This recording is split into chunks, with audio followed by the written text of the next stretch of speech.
Today's daily recap for BTG Beyond the Gates is for Friday, November the 14th, 2025. Friday, November the 14th. Well, kind of a boring day, right?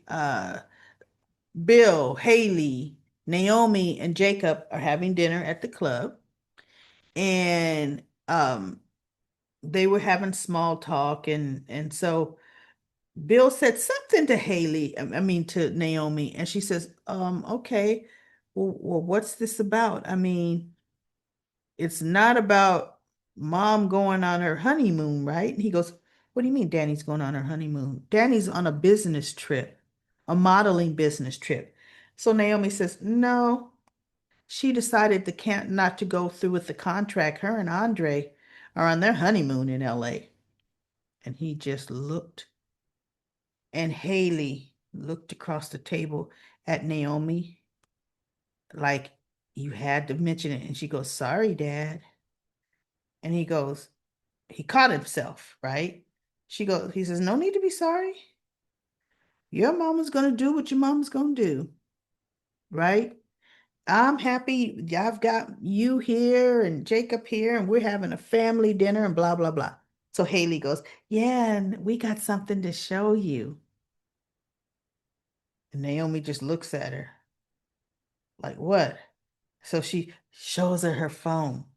She goes, what's this? Bill bought it for me. Vacation home.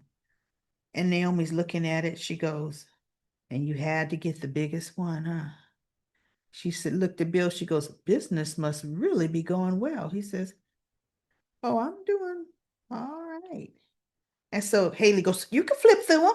Wanted her to see those pictures, right?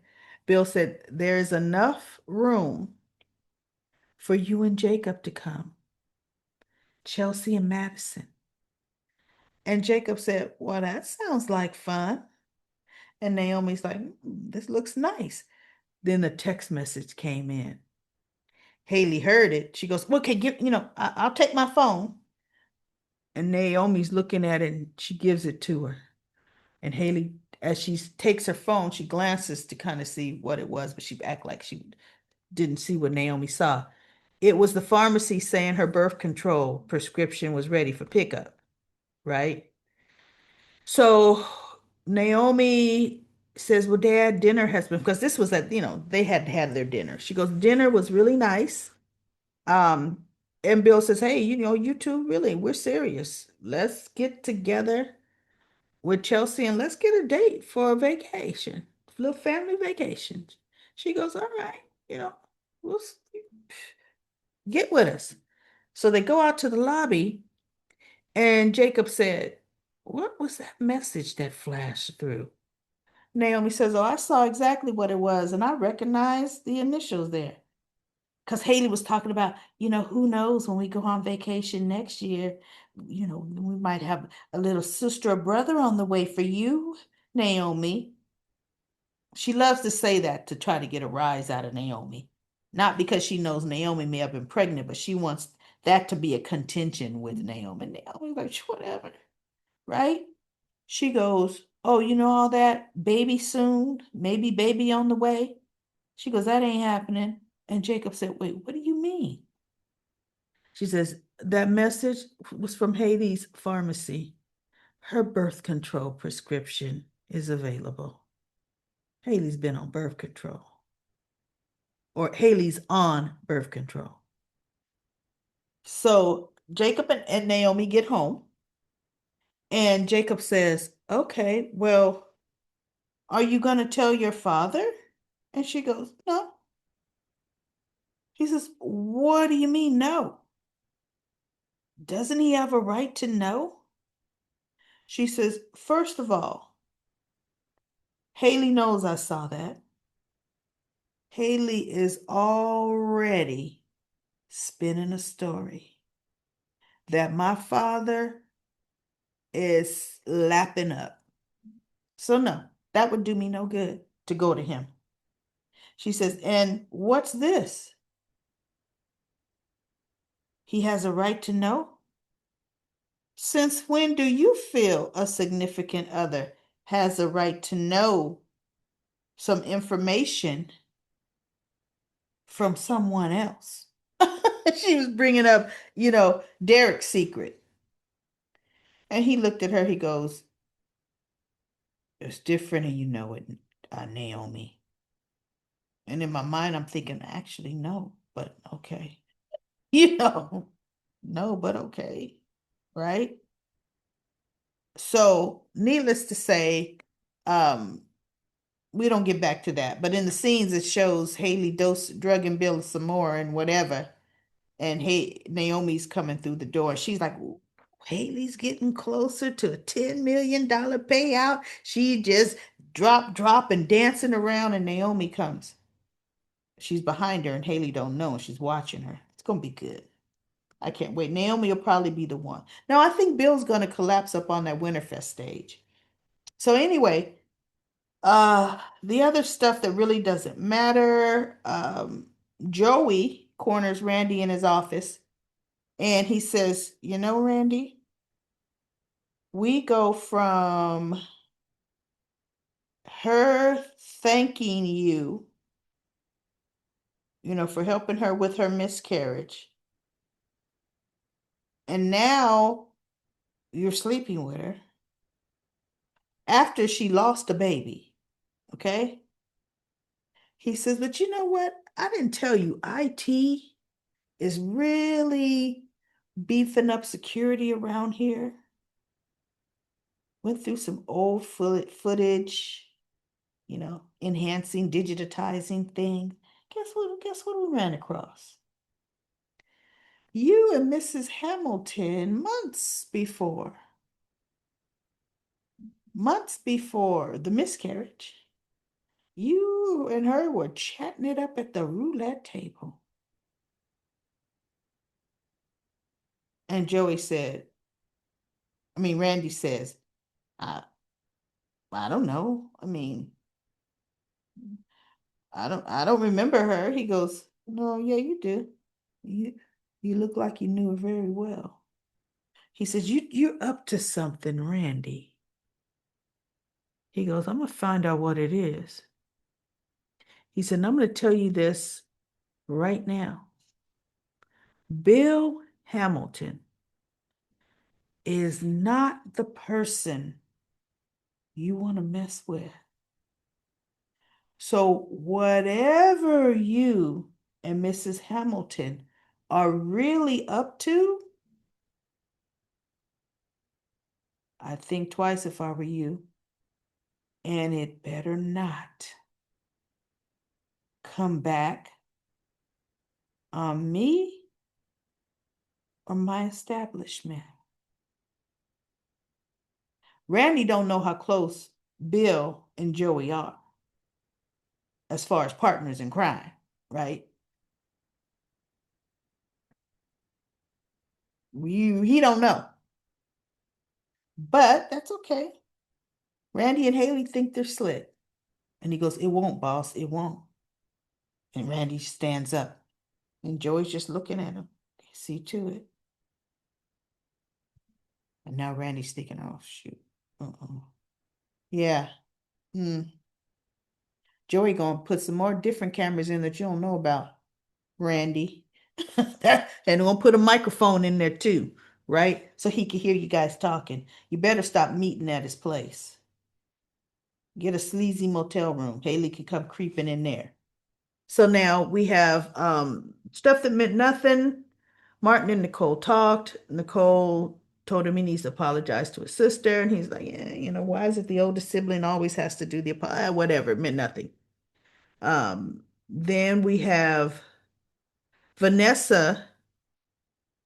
Oh, Vanessa ran into an old friend of her and Doug's. And he was like, oh, Vanessa. See, he had already lost money and was going to get an advance to gamble some more. And the dealer came back in because Joey went out. Oh, the dealer told Joey the guy wanted more money in advance. Joey walks out with the dealer, and Vanessa is saying, whatever you doing here, you need to stop it. And he goes, Vanessa.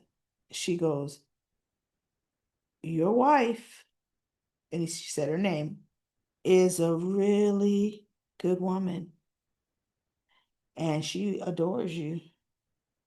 As a matter of fact, that ranch home or estate that, because she was their realtor, she loves it, gorgeous. He goes, no, she does. She's with the horses now in the state. Yeah, yeah. She goes, you are going to lose everything, everything you've worked for, your house, your marriage, if you stay down this road. I'm telling you, you need to get out while you can, and you need to go to your wife. And he's like, don't tell her that you saw me, Vanessa. She says, you need to think twice about what you're doing and leave. So Joey, the dealer, comes in with this huge rack of advance that Joey's given him. And he sits it down, and the dealer walks out. And Vanessa looks, because she's saying, oh, you about to lose all this. That's going to come against your property. She knows, right? So not Doug, Joey comes in, and he goes, okay, so, all right, I approved it. I see the dealer got you set up. He goes, can I get you a drink, something more than this? Because he looked like he had a cup of water, glass of water. He goes, no, you know what? I'm going to pass on the advance and the drink. Thank you so much, though. But I'm going to go home to my wife. And he walks out and he leaves. So Joey's talking to Vanessa saying, look, Vanessa, he knew she had something to do with it. And she says, he's Joey, don't you feel guilty at all about ruining people's lives? And he says, Vanessa, I don't ruin their lives. I just make it easier for them to ruin their own lives. They do it. He goes, he is the one that asked for the advance. He's the one that's lost a lot of money already. I don't make him come back here. Just like I didn't make Doug. Because she goes, yeah, but they have an addiction. Gambling is their addiction. And Joey says, and that's not my problem. I'm running a business. The casino is my business. And the casino thrives on gamblers. He says, what you want me to do? You want me to replace my bouncers with some kind of therapist at the door? you know, for their gambling issues? So she said, I'm just saying, Joe. He goes, well, Vanessa, that's why you're not ready to be a partner in everything. And he looked at her. He says, and if I didn't love you, and kind of caught herself, she goes, oh, what did you say? And he looked. He said, if I didn't like you so much, she goes, that's not what you said. And now she getting cocky with her cup. He goes, Vanessa, you're a distraction. And you distracted me a lot. And she's just looking at him like, a distraction you love. And she's just looking at him. He goes, now I got work to do. And he gets up and he goes to the door, and she's sitting there looking away from the door with her drink like, yeah, I'm doing this thing, right? And he's just looking at her from behind. Like, if I didn't love this woman, I need to kill her now. Because she's a problem, right? And he just kind of shakes his head and he walks out. And I said, yeah, Joey. Yep. Leslie. Leslie, of course, runs to Anita's saying that she wants to help with Winterfest. And Anita says, we've got all the volunteers we need. And so she says, well, I want to do something. It is in my mother's name. See, there we go. Anita was told at one of the first meetings this year, change it up. And she goes, no, no.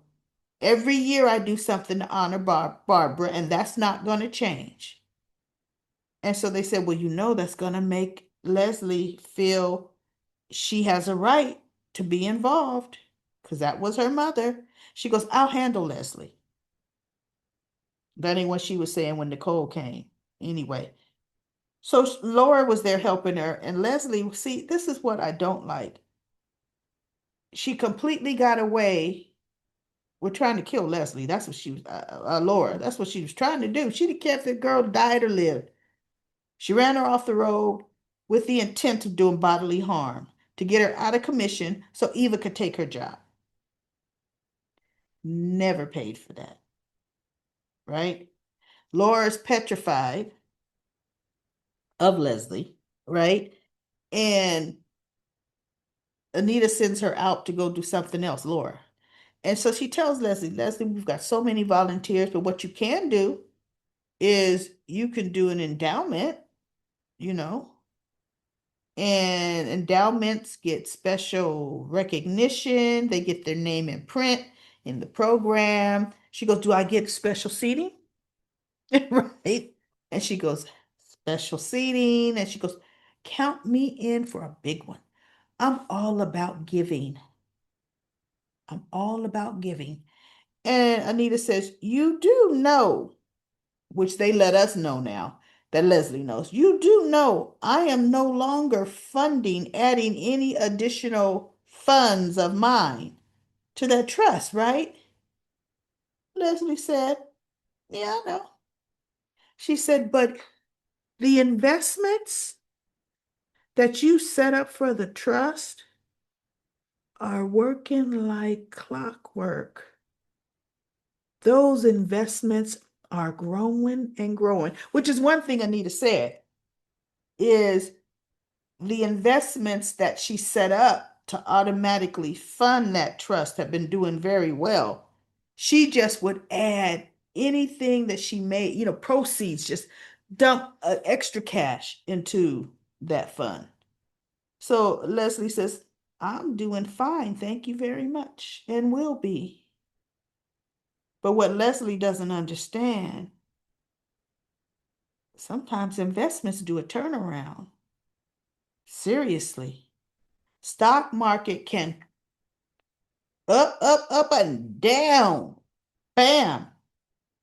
Eat up almost all your earnings and take decades to get back to where it was. She might find that out in a year or two, you know. So anyway, Leslie leaves after scaring Laura and laughing about it out the door. Um, Nicole, Anita calls Nicole over and she tells her, oh, that woman, and she was terrorizing poor Laura, and what am I gonna, she is gonna make a mockery. And Nicole said, Mama or Mother, we told you that. There is one thing that you can do, Mother, to change all of that, and you don't want to do it. I'm not, nope, I'm still gonna honor Barbara. She goes, see. Then you're letting Leslie in the door. So she goes, oh. She says, then you help me think. What can she do that will get her out the way, that'll keep her? So they're going to come up with some job. So then Anita calls, look, Leslie, who was interrogating Isaiah. I'll talk to you about that in a minute. And says, Leslie, there is something you could do.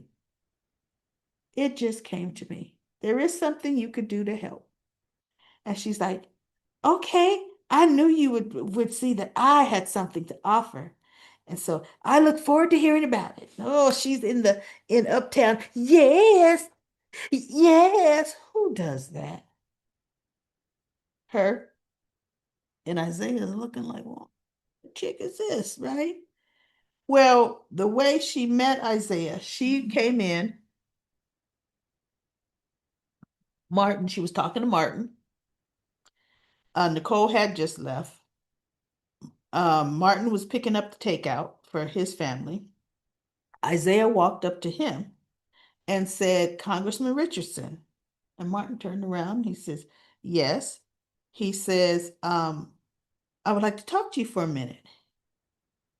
And he goes, do I know you? And he goes, I'm Isaiah Hawthorne. And he goes, Jacob's younger brother. He goes, yes. He says, I remember you at Jacob's wedding. He goes, because see, Isaiah and the father got into a big fight at Jacob's wedding. Isaiah caused a scene, and that's when he left town. And he goes, yeah, not my finer moment. He says, but how he left town and, got a degree, and now he's working for Banneker as a career advisor. And Martin said, my grandfather teaches at Banneker. He says, yeah, I know. He goes, and my son is applied to Banneker.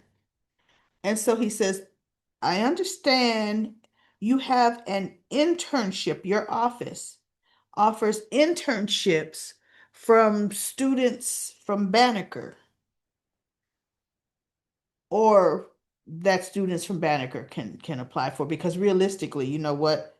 I don't think they could just specify one school and exclude other schools from, kids qualifying, college students qualifying for that internship. That'd be kind of crappy. But anyway, um, he goes, yes, yes, we do. He says, then can we, get together, set up a meeting to kind of talk about, how I can help streamline some of, the college students from Banneker, to apply to that, help them apply to your program.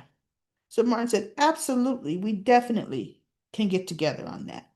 So Leslie walks up, butts in, and said, I just left your grandmother's house and we were talking about Winterfest. She says, and you know what? I want to do a fundraiser for your campaign. Big one. Martin looked at her. He goes, well, that's very nice of you, but not doing any active fundraising right now. But thank you for offering, and I'll definitely keep you in mind. Yep, because I have the money to do it. And he goes, yes. And so he goes, and my daughter Eva, something about, well, now if you could just keep your sister Kat from being all in my daughter Eva's business, we would be, everything would be great. Something to that effect, right? And Martin's just looking at her. And Isaiah said, excuse me, did you say Eva? And Leslie looks at him and said, yeah. He goes, curly hair? And she goes, yeah, that's my daughter. He may have said very pretty curly hair. Yeah, that's my baby Eva. He goes, I know Eva. And she goes, and who are you? And Martin says, oh, I'm sorry. Leslie Thompson, Leslie Thomas. This is Isaiah Hawthorne. She goes, oh, Isaiah, because I guess Eva mentioned him.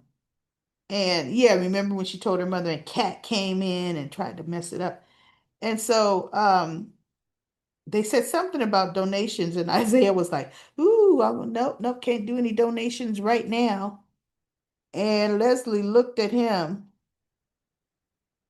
and was looking at his jacket, and she made some kind of slide remark like, yeah, you need to donate that jacket. Something she made, something under her breath, remark about the way he was dressed.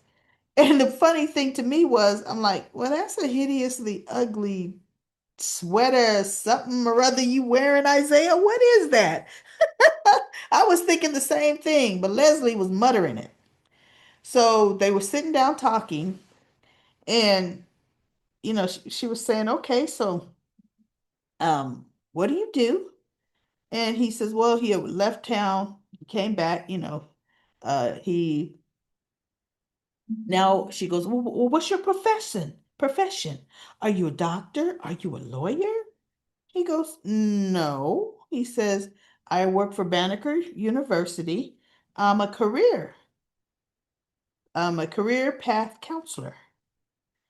And she says, oh, so in other words, you help other people make money. Like in other words, she was suggesting like other than yourself, obviously, right? And he goes, no, I help them to decide what path they want to go down. And then once they make their decision, we talk about the classes that they need to take to reach that goal. Okay. You know, all right. Okay.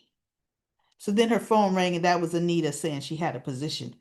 She's going to give Eva words like, he is not a Tomas.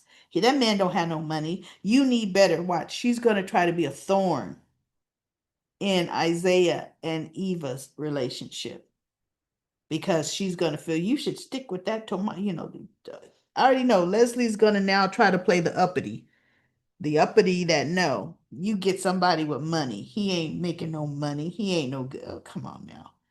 And I think that's it. Yeah. Yep, that is it for today. I'm not doing Comment Corner today because I've got to get up y'all at 4 in the morning. But I'll be back on Monday with another daily recap of BTG Beyond the Gates. Now, did I show the picture I had? That was where Leslie met Isaiah. Yeah, there we go. All right.